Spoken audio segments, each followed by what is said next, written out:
करते हैं आप सभी का सुमन क्लासेस यूट्यूब चैनल पर। इस वीडियो के अंदर हम लोग अभी जो पढ़ने वाले हैं क्लास 12 का हिस्ट्री यानी कि इतिहास का चैप्टर नंबर 5, जिसमें कि प्रश्न दिया रहेगा यात्रियों के नजरिए से संबंधित जो महत्वपूर्ण फैक्ट है उसको इस वीडियो के अंदर कवर करने वाले। इस वीडियो में हम लोग आगे जो पिछले क्लास में पढ़े थे, एक क्लास हम लोग इसका कर चुके हैं। आज का क्लास जो है ये दूसरा क्लास है, जहां तक हम लोग पढ़े थे उससे आगे कंटिन्यू करेंगे। इस वीडियो के पहले एक क्लास हो चुका है, उसको भी एक बार आप लोग अच्छे से देख लीजिएगा। आगे का प्रश्न इस वीडियो में हम लोग करने जा रहे हैं।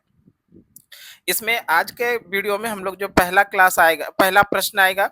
आज के वीडियो का पहला प्रश्न है कि आईने अकबरी कितने भागों में विभक्त है। ये प्रश्न पूछा गया है, आईने अकबरी कितने भागों में विभक्त, यानी आईने अकबरी को कितने भागों में विभाजित किया गया, यह प्रश्न है। और यहाँ पर देखिए ऑप्शन है 3, 4, 5 और 6। इस सवाल का सही जवाब जो होगा, यानी आईने अकबरी को जो विभाजित किया गया है, आईने अकबरी को विभाजित किया गया है 5 भागों में। और यहाँ पर 5 देखिए ऑप्शन सी में है, तो इस प्रश्न का सही आंसर हो जाएगा option C is the right answer. और साथ ही साथ आप लोगों को यहाँ पर जानना है आईने अकबरी से संबंधित फैक्ट। आईने अकबरी से जो इंपॉर्टेंट फैक्ट होगा उसको पहले कवर कर लेते हैं, उसके बाद अगला प्रश्न पर हम लोग आगे बढ़ेंगे।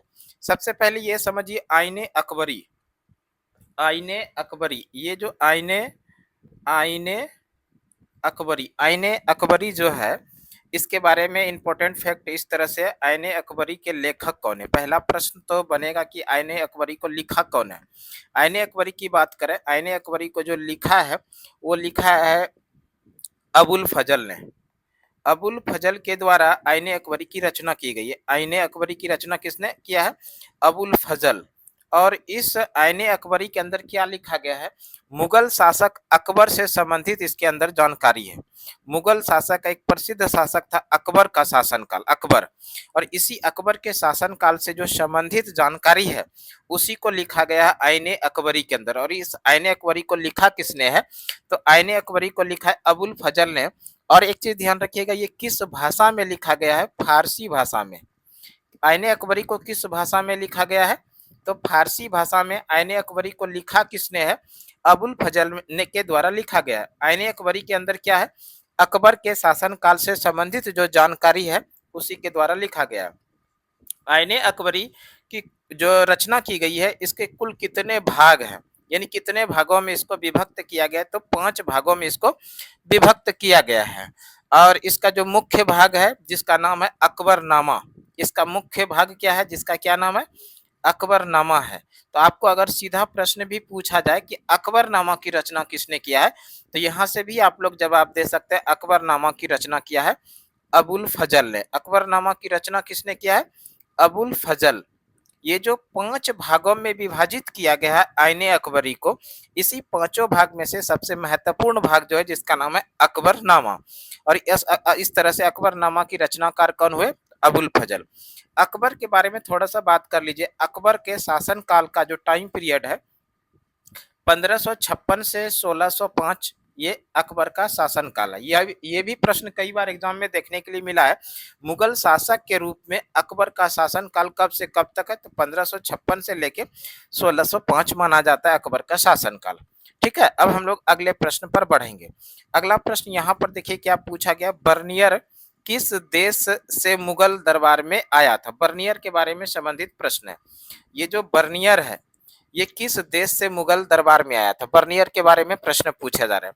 वैसे बर्नियर जो आया है ये फ्रांस से संबंधित, यानी किस देश का ये रहने वाला है? फ्रांस का। और यहाँ पर फ्रांस देखिए ऑप्शन ए के अंदर है, तो इस प्रश्न का तो सही आंसर हो जाएगा ऑप्शन ए, यानी फ्रांस। बर्नियर किस देश से आया था? तो बर्नियर आया था फ्रांस से। लेकिन इसके साथ में जो हम लोगों को और भी प्रश्न पढ़ना है बर्नियर के बारे में, ये समझ लीजिए बर्नियर, इसके बारे में भी हम लोग थोड़ा डिटेल बात करेंगे। बर्नियर के बारे में बात करें तो सबसे पहला प्रश्न आएगा ये किस देश का था? ये फ्रांस का था। किस देश का रहने वाला था? फ्रांस का था। और फ्रांस में ये एक तरह से कह सकते हैं ये चिकित्सक थे। ये क्या थे? पेशे से एक चिकित्सक थे। फ्रांस में ये क्या थे? चिकित्सक थे, यानी फ्रांसीसी चिकित्सक बर्नियर, है ना। किस देश से आए थे? तो ये फ्रांस से आए थे। और इन्हीं का एक प्रसिद्ध यात्रा वृत्तांत है। जब ये भारत में आए थे तो इन्होंने अपना एक वृत्तांत लिखा था जिसको यात्रा वृत्तांत कहा जाता है। इनका यात्रा वृत्तांत जो है, तो इनके यात्रा वृत्तांत का नाम जो है बेहद ही इंपॉर्टेंट होगा। Travels in travels into the Mughal empire, याद रखिएगा। Travels into the travels into the Mughal empire, Mughal empire, इस तरह से इसको याद रखिएगा। मुगल एम्पायर, मुगल एम्पायर, इसको याद रखिएगा। Travels into the Mughal empire. आपको सीधा सीधा प्रश्न पूछा जाएगा, बताइए travels into the Mughal empire एक प्रसिद्ध रचना है, ये किसकी रचना है? Travels into the Mughal empire ये किसकी रचना थी? ये बर्नियर की रचना है। बर्नियर भारत में जो आए थे किनके, कहाँ से आए थे, किस देश से आए थे? फ्रांस से आए थे। ये फ्रांस के एक प्रसिद्ध चिकित्सक थे। और एक प्रश्न आएगा कि भारत में ये किनके शासन काल में आए थे? भारत में आए थे 1658 में। भारत में कब आते हैं? 1658 में। और उस समय भारत के जो मुगल बादशाह थे वो थे औरंगजेब। कौन थे? औरंगजेब। तो इस तरह से यहाँ पर प्रश्न आपसे बनेगा, पूछा जाएगा, बताइए बर्नियर भारत में किनके शासन काल में आए थे? तो औरंगजेब के शासन काल में आए थे। और कब आए थे? 1658 में आए थे। ये भी ध्यान रखिएगा। और भारत में मुगल साम्राज्य के अंदर लगभग 12 वर्षों तक ये रहे थे। कितने वर्षों तक रहे थे? तो 12 वर्षों तक ये भारत में रहे थे। तो यहाँ से जो प्रश्न बनेगा किस किस तरह से बनेगा? पहला प्रश्न तो जो मुख्य प्रश्न है, बर्नियर किस देश से भारत में आए थे? तो बर्नियर आए थे भारत में फ्रांस से। और फ्रांस के ये क्या थे? चिकित्सक थे। दूसरा प्रश्न बनेगा, इसी बर्नियर के द्वारा इनका यात्रा वृत्तांत की रचना की गई है जिसका क्या नाम है? यहाँ से प्रश्न इसका जवाब बनेगा कि travels into the Mughal empire. इस तरह से भी प्रश्न पूछा जाएगा, travels into the Mughal empire के लेखक कौन है? Travels into the Mughal empire की रचना किसने किया? तो वो बर्नियर ने किया है। ठीक है। और एक प्रश्न बनेगा कि बर्नियर भारत में 1658 में आए थे, तो किनके शासन काल में आए थे? तो औरंगजेब के शासन काल में वो आए थे।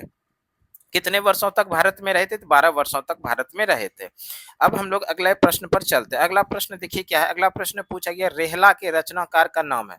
रेहला एक प्रसिद्ध रचना है। और ये रेहला की रचनाकार कौन है? रेहला के रचनाकार जो है वो है इब्न बतूता। और यहाँ पर इब्न बतूता देखिए ऑप्शन बी में है, तो इस प्रश्न का सही आंसर हो जाएगा option B, the right answer. हम लोग रेहला के बारे में भी थोड़ा जानकारी ले लेते हैं। सबसे पहले रेहला से संबंधित जो आएगा तो आप लोगों को याद रखना इब्न इब्न बतूता। इब्न बतूता, ये जो इब्न बतूता है भारत में आए थे 1333 में। कब आए थे? 1333 ईस्वी में भारत में आए थे। आप इसी को बोलिए 14वीं शताब्दी में। कब आए थे? 14वीं शताब्दी में भारत आए थे। अब प्रश्न आएगा कि इब्न बतूता भारत में किन के शासन काल में आए थे? तो मोहम्मद बिन तुगलक के शासन काल में थे। मोहम्मद बिन तुगलक के शासन काल में भारत में आए थे। कब? 1333 में। और इन्हीं की यात्रा वृत्तांत है। इनका यात्रा वृत्तांत जो है, यात्रा वृत्तांत, इनका यात्रा वृत्तांत जो है, इनके यात्रा वृत्तांत का नाम है रेहला। इनके यात्रा वृत्तांत का क्या नाम है? रेहला। और रेहला को किस भाषा में इन्होंने लिखा था? भाषा की बात किया जाए तो इनकी जो भाषा थी, रेहला का जो भाषा था वो अरबी भाषा था। इसको भी ध्यान रखिएगा। और इसी रेहला के अंदर इन्होंने सती प्रथा का भी उल्लेख किया था। ये भी प्रश्न कभी कभी देखने के लिए मिलता है कि बताइए सती प्रथा से इनमें कौन संबंधित है? और वहां पर आप लोगों को इब्न बतूता ऑप्शन में देखने के लिए मिलेगा। इब्न बतूता का एक प्रसिद्ध रचना है, यात्रा वृत्तांत है, जिसका क्या नाम है? तो जिसका नाम है रेहला। रेहला किस भाषा में लिखा गया है? अरबी भाषा में। और इस रेहला के अंदर उन्होंने सती प्रथा के बारे में भी चर्चा किया है। इब्न बतूता भारत में कब आए? इब्न बतूता भारत में 1333 में 14वीं शताब्दी में आए थे। किनके शासन काल में आए थे? मोहम्मद बिन तुगलक के शासन काल में आया था। एक प्रश्न और यहाँ पे रह गया, उसको भी हम लोग यहाँ पर कवर कर लेते। इब्न बतूता कहाँ से आए थे? तो इब्न बतूता जो आए थे वो मोरक्को से आए थे। मोरक्को के ये यात्री थे और भारत में वो आए थे 1333 ईस्वी में। इन सभी चीजों को आप लोगों को ध्यान रखना है। हम लोग अगला प्रश्न पर चलते हैं। अगला प्रश्न इस तरह से यहाँ पर दिया गया है। प्रश्न यहाँ पर है कि यात्रियों का राजकुमार किसे कहा गया है? यात्रियों का राजकुमार किसे कहा गया? यही तो प्रश्न है। यात्रियों का राजकुमार जो कहा गया है, यात्रियों का राजकुमार कहा जाता है हुएन सांग को। और यहाँ पर देखिए ह्वेनसांग जो है ऑप्शन सी के अंदर है, तो इस प्रश्न का सही आंसर हो जाएगा option C is the right answer. यात्रियों का राजकुमार किसे कहा गया? तो यात्रियों का राजकुमार कहा गया ह्वेनसांग को, जो कि ऑप्शन सी में है, तो प्रश्न का सही आंसर हो जाएगा option C is the right answer. अब हम लोग थोड़ा बात करेंगे यात्रियों का राजकुमार ह्वेनसांग के बारे में। सॉरी ह्वेनसांग नहीं, ये क्या कौन थे? यात्रियों का राजकुमार कहा गया है, हाँ सॉरी ह्वेनसांग। ह्वेनसांग के बारे में जो संबंधित प्रश्न बनेगा इस तरह से, ह्वेनसांग एक पहला प्रश्न बनेगा कि ह्वेनसांग भारत में किन के शासनकाल में है? ह्वेनसांग भारत में आए थे हर्षवर्धन के शासनकाल में, हर्षवर्धन के शासनकाल में, हर्षवर्धन के शासनकाल में, हर्षवर्धन के शासनकाल में भारत में आए थे, शासनकाल में भारत आया था, इसको याद रखिएगा, भारत आया था, है ना। भारत में हर्षवर्धन के शासनकाल में कौन आए थे? तो ह्वेनसांग आए थे। अगर बात किया जाए कि ये किस शताब्दी में आए थे, तो शताब्दी आप लोग याद रखिएगा, शताब्दी जो ये आए थे 7वीं शताब्दी में। कब आए थे? 7वीं शताब्दी में।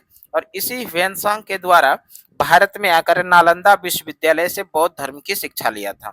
नालंदा विश्वविद्यालय, नालंदा विश्वविद्यालय, नालंदा विश्वविद्यालय से इन्होंने कौन सा जानकारी प्राप्त किया था? क्या?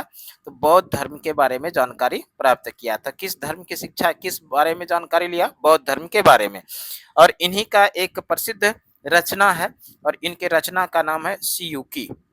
इनकी रचना क्या है? प्रसिद्ध रचना है सीयूकी। बेहद ही इंपॉर्टेंट ये प्रश्न बनेगा सीयूकी, आपको सीधा सीधा प्रश्न पूछा जाएगा। देखिए प्रसिद्ध रचना है सीयूकी, इसकी रचनाकार कौन है? तो ये है ह्वेनसांग। सीयूकी के लेखक कौन है? तो सीयूकी के लेखक है ह्वेनसांग।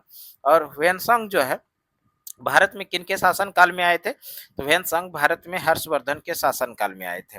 और किस शताब्दी में? तो 7वीं शताब्दी में आए थे। ह्वेनसांग भारत में आकर के किस धर्म के बारे में जानकारी प्राप्त किया था? तो बौद्ध धर्म के बारे में जानकारी प्राप्त किया था। बौद्ध धर्म के बारे में जानकारी प्राप्त इन्होंने कहाँ से किया था? तो नालंदा विश्वविद्यालय से इन्होंने बौद्ध धर्म के बारे में जानकारी प्राप्त किया। तो ये सारा सवाल किससे संबंधित है?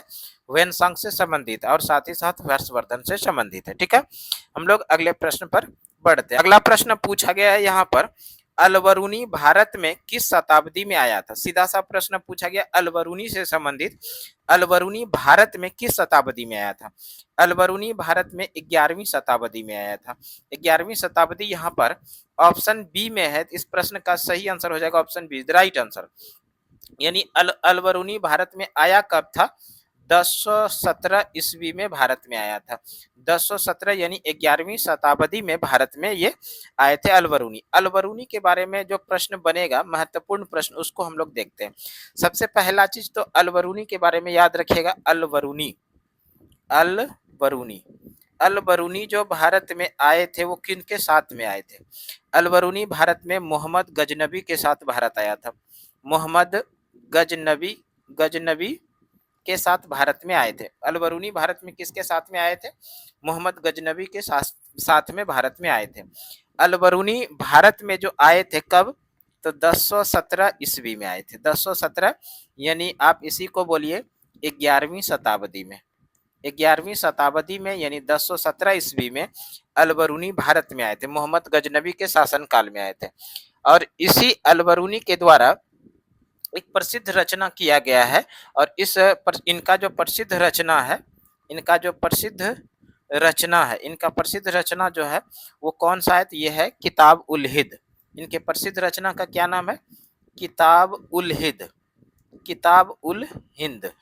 किताब उल हिंद बोलिए, या इसी को बोला जाता है तहकीक ए हिंद, तहकीक ए हिंद, तहकीक ए हिंद, तहकीक ए हिंद बोलिए, या आप उसको बोलिए किताब उल हिंद। इसकी रचना किसने किया था? तो अलबरूनी ने किया था। अलबरूनी भारत में किनके साथ में आया था? तो मोहम्मद गजनबी के साथ में आया था। कब आया था? 1017 में आया था, यानी 11वीं शताब्दी में अलबरूनी भारत में आए थे। इसी अलबरूनी का एक प्रसिद्ध रचना है जिसका क्या नाम है? किताब उल हिंद, या इसी को बोलिए आप लोग तहकीक ए हिंद। ये जो अलबरूनी का प्रसिद्ध रचना है तहकीक ए हिंद या किताब उल हिंद, इनको किस भाषा में लिखा गया है? तो भाषा की बात किया जाएगा तो आप लोग ध्यान रखिएगा, अरबी भाषा में। किस भाषा में लिखा गया था? अरबी भाषा में इसकी रचना किया गया था। ठीक है, हम लोग अगला प्रश्न देखते हैं। अगला प्रश्न देखिए क्या है। अगला प्रश्न पूछा गया, किताब उल हिद कुल कितने अध्यायों में विभक्त था? किताब उल हिद जो है ये कुल कितने अध्यायों में विभक्त है? किताब उल हिद जिसके रचनाकार थे अल-बरूनी, इन्होंने इसको कुल मिला के 80 अध्यायों में विभाजित किया था, यानी कुल 80 इसका विभक्त था। 80 अध्याय में इसको अध्यायों में विभक्त किया गया था। और यहाँ पर 80 देखिए ऑप्शन ए में है, तो इस प्रश्न का सही आंसर हो जाएगा option A is the right answer. अभी हम लोग पढ़े थे अल-बरूनी के बारे में। अल-बरूनी भारत में किन के साथ में आए थे? मोहम्मद गजनवी के साथ आए थे। 1017 में आए थे, यानी 11वीं शताब्दी में आए थे। इन्हीं का प्रसिद्ध रचना जिसका नाम है किताब उल हिद या तहकीक ए हिंद। और इस तहकीक ए हिंद को कितने भागों में विभाजित किया था? कितने भागों में? तो भाग की बात किया जाए तो 80 अध्यायों में इसको विभक्त किया था। कितने अध्याय थे? तो 80 अध्याय थे। इसको भी आप लोग ध्यान रखिएगा। अगला प्रश्न देखिए क्या। अगला प्रश्न यहाँ पर पूछा गया, किताब उल हिद किसकी रचना है? अभी हम लोग पढ़े किताब उल हिद, इसी को क्या कहा गया था? किताब उल हिद को ही कहा गया तहकीक हिंद। इसके रचनाकार कौन थे? तो इसके रचनाकार जो थे वो थे अल-बरूनी। अल-बरूनी यहाँ पर ऑप्शन ए में, तो प्रश्न का सही आंसर हो जाएगा option A is the right answer. अगला प्रश्न है, निकोलो कॉन्टी किस देश का यात्री था? सीधा सा प्रश्न पूछा गया, निकोलो कॉन्टी। निकोलो कॉन्टी ये किस देश का यात्री था? निकोलो कॉन्टी यात्री जो था, ये निकोलो कॉन्टी यात्री था, ये थे कहाँ के रहने वाले थे? इटली के। और यहाँ पर इटली देखिए ऑप्शन ए के अंदर है, इस प्रश्न का सही आंसर हो जाएगा option A is the right answer. Niccolo Conti के बारे में थोड़ा समझिए। निकोलो कॉन्टी जो थे, ये सबसे पहला तो प्रश्न यही बना कि किस देश का ये रहने वाला था? निकोलो कॉन्टी। निकोलो कॉन्टी, निकोलो कॉन्टी, निकोलो कॉन्टी ये किस देश का रहने वाला था? तो ये जो है इटली का रहने वाला था। इटली का रहने वाला निकोलो कॉन्टी थे। इटली भारत में जो आए थे, ये आए थे 15वीं शताब्दी में। कब आए थे? 15वीं शताब्दी में भारत में आए थे। 15वीं शताब्दी, इसी को थोड़ा आप लोग और डिटेल कहिएगा, तो डिटेल हम लोग इसके बारे में बात करेंगे। अगला प्रश्न आएगा उस पर। अभी केवल इतना याद रखिए, निकोलो कॉन्टी इटली का यात्री था जो कि 15वीं शताब्दी में भारत में आए थे। और एक सवाल बनेगा, ये जो निकोलो कॉन्टी आए थे विजयनगर साम्राज्य में आए थे। कहाँ पर? तो विजयनगर साम्राज्य, विजयनगर साम्राज्य में भारत में आए थे। विजयनगर साम्राज्य में आए थे, विजयनगर साम्राज्य में आए थे। अब प्रश्न आएगा कि विजयनगर साम्राज्य में आए थे तो किनके शासन काल में आए थे? तो आप लोग याद रखिएगा देवराय द्वितीय के शासन काल में। देवराय द्वितीय के शासन काल में। यहाँ से इस तरह से भी प्रश्न पूछा जाएगा, बताइए इटली का कौन से यात्री थे जो विजयनगर साम्राज्य में देवराय द्वितीय के शासनकाल में भारत आए? तो हम लोग आंसर करेंगे निकोलो कॉन्टी। निकोलो कॉन्टी कहाँ का था? इटली का था रहने वाला। 15वीं शताब्दी में भारत में आए थे, विजयनगर साम्राज्य में देवराय द्वितीय के शासनकाल में आए थे। ठीक है, तो इस तरह से इस प्रश्न का सही आंसर क्या आ गया? निकोलो कॉन्टी किस देश का रहने वाला था? इटली का रहने वाला था। पूछा गया अगला प्रश्न कि किस विदेशी यात्री की हीरों की खानों में रुचि थी? प्रश्न क्या पूछा गया? किस विदेशी यात्री की हीरों की खानों में रुचि थी? तो ये विदेशी यात्री जो थे ये थे यहाँ पर ट्रेवनियर। ट्रेवनियर देखिए ऑप्शन सी में है, तो इस प्रश्न का सही आंसर हो जाएगा ऑप्शन सी, यानी ट्रेवनियर को हीरे की खानों में रुचि था। इसके बारे में थोड़ा डिटेल पढ़ते हैं ट्रेवनियर के बारे में। तो यहाँ पर जितना भी प्रश्न बनेगा इनसे संबंधित यानी ट्रेवनियर से संबंधित सारे प्रश्नों को कवर करेंगे।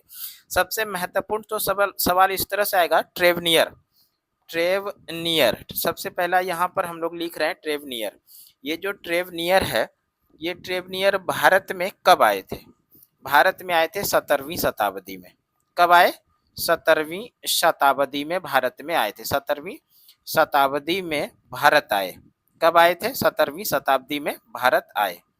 ट्रेवनियर भारत में कब आए थे? 17वीं शताब्दी में। और ये जो ट्रेवनियर थे ये फ्रांस का था। फ्रांस का था। किस देश का था? फ्रांस का रत्न व्यापारी था। रत्न व्यापारी कहिए यानी हीरे का व्यापारी था। हीरे का व्यापारी, और हीरे की जिसको पहचान होती है उसी को जौहरी के नाम से जानते हैं। तो ये एक प्रकार से क्या थे? ये एक जौहरी थे। यहाँ से भी प्रश्न देखने के लिए मिलेगा, इनमें से कौन से यात्री जौहरी थे। तो जौहरी थे कौन? ट्रेवनियर। अब प्रश्न आएगा कि ये ट्रेवनियर जो भारत में आए थे किन के शासन काल में आए थे? तो शाहजहां और औरंगजेब के शासन काल में आए थे। शाहजहां शाहजहां और औरंगजेब शाहजहां और औरंगजेब के शासन काल में वो यहीं थे। शाहजहां और औरंगजेब के समय में यहाँ पर भारत में 6 बार आए थे। कितनी बार आए थे? भारत में 6 बार आए थे। इसको भी याद रखिए, भारत में 6 बार आए थे। किनके शासनकाल में? तो शाहजहां और औरंगजेब के शासनकाल में वो भारत में आए थे। अगला प्रश्न इसी में बनेगा। इसी के द्वारा एक प्रसिद्ध पुस्तक लिखा गया है और इनके पुस्तक का जो प्रसिद्ध पुस्तक है, इसके पुस्तक का नाम है travels in India. Travels in India. तो यहाँ से भी प्रश्न आएगा, बताइए ट्रेवल्स इन इंडिया पुस्तक के लेखक कौन है? ट्रेवल्स इन इंडिया पुस्तक के लेखक हैं ट्रेवनियर। और एक सवाल बनेगा ट्रेवनियर से संबंधित, और ये महत्वपूर्ण सवाल है, आप लोगों को निश्चित रूप से ध्यान रखना चाहिए। प्रश्न आएगा कि वाराणसी को भारत का एथेंस बताया था। वाराणसी भारत का प्रसिद्ध शहर है, उत्तर प्रदेश का एक प्रसिद्ध शहर है वाराणसी, और वाराणसी को भारत का एथेंस बताया था। भारत का एथेंस, भारत का एथेंस याद रखिएगा। आपको प्रश्न पूछा जाएगा भारत का एथेंस किस शहर को कहा जाता है? तो भारत का एथेंस कहा जाता है वाराणसी को। और भारत का एथेंस वाराणसी को किसने कहा था? तो हम लोग आंसर करेंगे ट्रेवनियर ने कहा था। ये बेहद ही महत्वपूर्ण सवाल है, इसको आप लोग निश्चित रूप से ध्यान रखिएगा। भारत का एथेंस किसे कहा जाता था? तो भारत का एथेंस कहा जाता था वाराणसी को। और भारत का एथेंस वाराणसी को किसने कहा था? ट्रेवनियर ने कहा था। ट्रेवनियर भारत में कब आए थे? 17वीं शताब्दी में भारत में आए थे। और ये किस देश से आए थे? तो फ्रांस से आए थे। फ्रांस का एक रत्न व्यापारी था, यानी एक प्रकार से ये जौहरी थे। और शाहजहां और औरंगजेब के समय में कुल मिला के भारत में 6 बार आए। और इसी ट्रेवनियर का एक प्रसिद्ध पुस्तक है जिसका नाम है ट्रेवल्स इन इंडिया। अगला प्रश्न है, अब्दुल रजाक किस देश का यात्री था? यहाँ पर प्रश्न पूछा गया अब्दुल रजाक किस देश का यात्री था? अब्दुल रजाक जो यात्री थे, ध्यान रखिएगा, अब्दुल रजाक ये यात्री जो थे ये थे ईरान के। अब्दुल रजाक किस देश के थे? ईरान। ईरान, यहाँ पर ईरान देखिए ऑप्शन बी में है, तो इस प्रश्न का सही आंसर हो जाएगा option B, the right answer. Abdul Razzaq कहाँ का यात्री था? ईरान का। अब्दुल रजाक के बारे में थोड़ा जानकारी आप लोग ले लीजिए। अब्दुल रजाक, अब्दुल रजाक, ये अब्दुल रजाक भारत में आए थे। अब्दुल रजाक, अब्दुल रजाक, इसके बारे में थोड़ा जानकारी रखिए। अब्दुल रजाक के बारे में सबसे महत्वपूर्ण जानकारी जो है, अब्दुल रजाक भारत में आए थे। कहाँ से आए थे? ईरान से। ईरान, या इसी को पहले आप लोग फारस के नाम से जानते थे। ईरान यानी फारस के नजदीक एक शहर था, एक छोटा जगह था जिसका नाम है समरकंद। यहीं के रहने वाले थे, इसी समरकंद के रहने वाले थे अब्दुल रजाक। अब्दुल रजाक भारत में 15वीं शताब्दी में आए थे। कब आए? 15वीं शताब्दी में। 15वीं शताब्दी में भारत में आए थे। कब भारत में आए? 15वीं शताब्दी में। और ये जो आए थे, कब आए थे? तो इसको ध्यान रखिएगा, 1443 या 44 में भारत में आए थे। 1443 या 44 में भारत में आए थे। और कहाँ पर आए थे? तो विजयनगर साम्राज्य में आए थे। विजयनगर साम्राज्य, इसको भी ध्यान रखिएगा, कहाँ पर आए थे? विजयनगर साम्राज्य में आए थे। विजयनगर साम्राज्य में भारत में अब्दुल रजाक जो ईरान या फारस या समरकंद से आए थे। तो कब आए थे? 15वीं शताब्दी में आए थे। कहाँ से? तो विजयनगर साम्राज्य में आए थे। अगर थोड़ा सा और बात कर ले विजयनगर साम्राज्य के बारे में, विजयनगर साम्राज्य की स्थापना कब होती है? तो विजयनगर साम्राज्य की स्थापना 1336 में होती है। और विजयनगर साम्राज्य की स्थापना किसने किया था? हरिहर एवं बुक्का नामक 2 भाइयों ने मिलकर विजयनगर साम्राज्य की स्थापना किया था। इस विजयनगर साम्राज्य की राजधानी कहाँ थी? तो राजधानी जो थी इस विजयनगर साम्राज्य की वो थी हम्पी। यहाँ पर एक और प्रश्न बनेगा, हम्पी किस नदी के किनारे? तो तुंगभद्रा नदी के किनारे स्थित है। तुंगभद्रा नदी के किनारे स्थित है। तुंगभद्रा नदी के किनारे स्थित है विजयनगर साम्राज्य की राजधानी हम्पी। और अगर बात करें वर्तमान समय में किस राज्य के अंदर है, ये वर्तमान समय में कर्नाटक राज्य के अंदर स्थित है। और विजयनगर साम्राज्य जो है इसके अंदर में कुल मिला के 4 राजवंशों ने शासन किया था। 4 वंशों ने शासन किया था। ये शासक थे, पहला याद रखिएगा संगम वंश, संगम वंश, उसके बाद आप लोग याद रखिएगा सुलूब वंश, सुलूब वंश, और उसके बाद जो याद रखिएगा तुलूब वंश, तुलूब वंश, और सबसे बाद में जो याद रखिएगा वो याद रखिएगा आरवीडू वंश। क्या याद रखिएगा? आरवीडू वंश, आरवीडू वंश। तो इस तरह से 4 राजवंशों ने शासन किया था विजयनगर साम्राज्य के अंदर, इसको भी आप लोगों को ध्यान रखना है। हम लोग प्रश्न पर आते हैं। प्रश्न यहाँ पर क्या पूछा गया था? प्रश्न पूछा गया था ये अब्दुल रजाक किस देश का यात्री था? अब्दुल रजाक जो यात्री था ये ईरान का यात्री था। ईरान ऑप्शन बी में। तो अगला प्रश्न है, भारत में सती प्रथा का आंखों देखा हाल किसने प्रस्तुत किया? प्रश्न पूछा गया यहाँ पर, सती प्रथा का आंखों देखा हाल किसने प्रस्तुत किया था? ध्यान रखिएगा, भारत में सती प्रथा का आंखों देखा हाल प्रस्तुत किया था अल-बरूनी ने, सॉरी अल-बरूनी नहीं, इब्न बतूता ने। यहाँ पर इब्न बतूता देखिए ऑप्शन ए में, तो प्रश्न का सही आंसर हो जाएगा option A is the right answer. यानी इब्न बतूता का जो प्रसिद्ध रचना है जिसका नाम है रेहला, रेहला, और इसी रेहला के अंदर में इन्होंने सती प्रथा का जिक्र किया था, सती प्रथा का जिक्र किया था। तो ध्यान रखेगा, सती प्रथा का आंखों देखा हाल किसने जिक्र किया था, प्रस्तुत किया था? तो वो किया था इब्न बतूता ने, जो कि ऑप्शन ए में है। तो प्रश्न का सही आंसर हो जाएगा option A is the right answer. थोड़ा और बात कर लेते हैं हम लोग सती प्रथा के बारे में।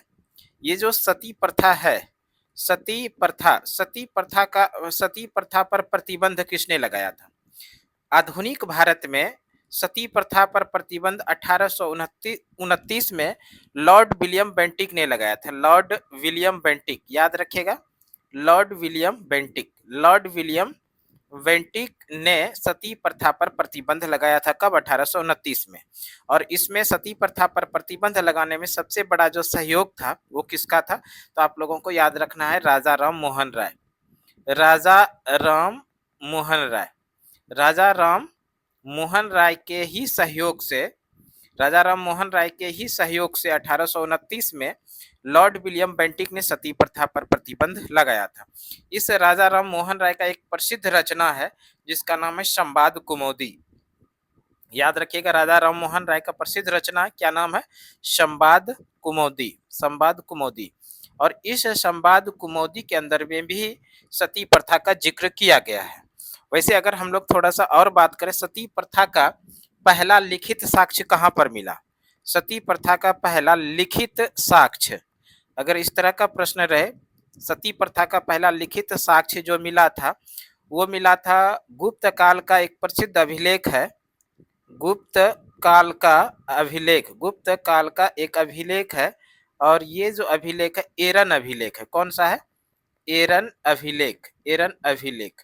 इसी एरन अभिलेख के अंदर में गुप्त काल का जो एरन अभिलेख है इसके अंदर में सती प्रथा का पहला लिखित साक्ष्य मिला था। गुप्त काल के अंदर में सती प्रथा का पहला लिखित साक्ष्य जो मिला वो किस अभिलेख के अंदर से मिला था? तो वो एरन अभिलेख से मिला था। वैसे यहाँ पर जो आप लोगों को ध्यान रखना है, सती प्रथा पर प्रतिबंध किस शासक ने लगाया था, यानी किसने लगाया था? तो लॉर्ड विलियम बेंटिक ने। कब? 1829 में। और इस लॉर्ड विलियम बेंटिक ने जो सती प्रथा पर प्रतिबंध लगाया इसमें सबसे बड़ा भूमिका किनका था? तो राजा राम मोहन राय का। राजा राम मोहन राय ने प्रसिद्ध इसकी रचना है संवाद कुमुदी, इसके अंदर में सती प्रथा का जिक्र किया था। ठीक है, हम लोग प्रश्न पर आते हैं। यहाँ पर प्रश्न देखिए क्या पूछा गया है। यहाँ पर अगला प्रश्न पूछा गया, निम्न में से कौन सा सिक्का चौकोर चांदी का होता था? निम्नलिखित में कौन सा सिक्का चौकोर चांदी का होता था? चौकोर चांदी का जो सिक्का होता था वो जलाली कहा जाता था। जलाली देखिए ऑप्शन सी के अंदर है, तो इस प्रश्न का सही आंसर हो जाएगा option C is the right answer. अगला प्रश्न देखिए क्या, अगला प्रश्न है, विदेशी यात्री टेवरनियर एक था। विदेशी यात्री टेवरनियर जो था, अभी हम लोग पढ़े थे टेवरनियर के बारे में। टेवरनियर जो था एक प्रसिद्ध जौहरी था, जौहरी। और यहाँ पर जौहरी देखिए ऑप्शन ए के अंदर है, तो इस प्रश्न का जो सही आंसर हो जाएगा वो हो जाएगा ऑप्शन ए, यानी कि प्रसिद्ध टेवरनियर एक यात्री था जो क्या था? एक जौहरी था। और जौहरी ऑप्शन ए के अंदर है, तो प्रश्न का सही आंसर हो जाएगा option A is the right answer. अगला प्रश्न है, फ्रांसिस बर्नियर फ्रांसिस बर्नियर किसके काल में भारत में आया था? यहाँ पर बर्नियर से संबंधित प्रश्न पूछा गया। बर्नियर जो भारत में आया था, वो मुख्य रूप से जो आया था वो बाबर के समय में आया था, और यहाँ पर बाबर देखिए ऑप्शन बी में है, तो इस प्रश्न का सही आंसर हो जाएगा option B is the right answer. अगला प्रश्न है मार्को पोलो, है ना, यहाँ पर मार्को पोलो से संबंधित है। मार्को पोलो भारत की जिन शताब्दी में भारत आया था, है ना, तो ये मार्को पोलो के बारे में अगर हम लोग प्रश्न पढ़े, मार्को पोलो 13वीं शताब्दी से जिस स्थान से चलकर चीन और भारत की यात्रा की उसका नाम था। मार्को पोलो 13वीं शताब्दी में, कब, तो 13वीं शताब्दी में अगर ईस्वी की बात किया जाए तो ये कब आए थे, 1656 में। और ये कहाँ से आए थे, तो ये आए थे वेनिस से। ये जो वेनिस है, ये वेनिस के बारे में थोड़ा और समझ लीजिए। वेनिस कहाँ पर है, ये वेनिस, मार्को पोलो जो भारत में आए थे, वेनिस जो है ये इटली का एक शहर है। कहाँ का, इटली का, ये ध्यान रखिएगा, इटली का, इटली का एक शहर है वेनिस, यहीं से वो भारत में आए थे। भारत 13वीं शताब्दी में चलकर भारत और चीन की यात्रा पर वो निकले थे। और इसी का एक प्रसिद्ध रचना यानी पुस्तक कहिए, और इस पुस्तक का क्या नाम है, पुस्तक का नाम है ट्रेवल्स ऑफ मार्को पोलो।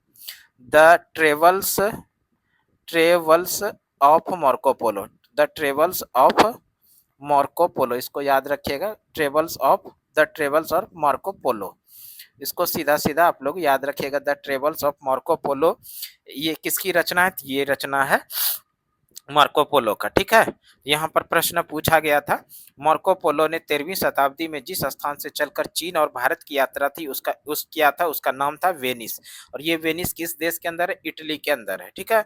अगला प्रश्न देखिए क्या, अगला प्रश्न, इब्न बतूता की भारत यात्रा को जिस शताब्दी से संबंधित माना जाता है वह थी, यानी कि भारत में जो इब्न बतूता आए थे वो किस शताब्दी में आए थे। इब्न बतूता भारत में कब आए थे, 1017 ईस्वी में आए थे, तो ये 1017 ईस्वी हो गया। और शताब्दी की बात करेगा तो ये 11वीं शताब्दी हो जाएगा, 11वीं शताब्दी। किस शताब्दी में आए थे, 11वीं शताब्दी में भारत में ये आए थे।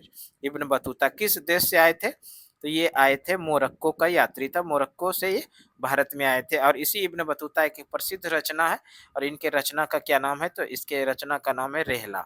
और रेहला किस भाषा में इनकी रचना है,